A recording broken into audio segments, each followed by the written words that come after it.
The night did not fall suddenly. It settled slowly over the land, as though darkness itself understood the weight of what was about to unfold. Silence replaced certainty, pressing in on a king whose confidence had eroded long before his strength ever failed. Saul had once stood chosen and anointed, guided by purpose and promise, yet now he stood alone, surrounded by enemies and abandoned by direction. Across the valley, the Philistine army gathered in overwhelming numbers, their presence a constant reminder that power without guidance quickly becomes fear. Saul searched desperately for an answer, but the heavens remained closed. No dream pierced the night to offer reassurance. No prophet rose to speak on God's behalf. No sign broke through the silence to steady his heart. The voice he had ignored through repeated disobedience no longer answered when he finally cried out in desperation. Fear settled deeply where faith once stood firm. Authority faded into anxiety.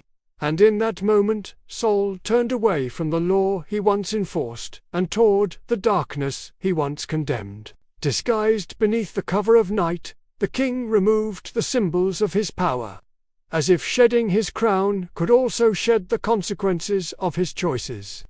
He traveled carefully through shadowed paths, avoiding light and witnesses, moving toward a woman whose existence he himself had outlawed. The Witch of Endor lived far from approval and honor. Surviving on the margins, feared and rejected, now sought by a king with no other refuge. Saul stood before her not as a ruler commanding obedience, but as a broken man pleading for direction. He asked her to summon the dead, not for curiosity or wonder, but because desperation had driven him beyond obedience. What rose from the darkness was not comfort. The spirit of Samuel appeared not to soothe fear, but to confront it with truth that could no longer be avoided. The words spoken carried no mercy, only clarity. Samuel reminded Saul of the obedience he had rejected, the warnings he had dismissed, and the authority he had misused. The future was spoken without hesitation. The battle would be lost. The kingdom would be taken. The king would fall. The weight of those words crushed what remained of Saul's strength. He collapsed, not because of supernatural power, but because truth had finally stripped him of denial.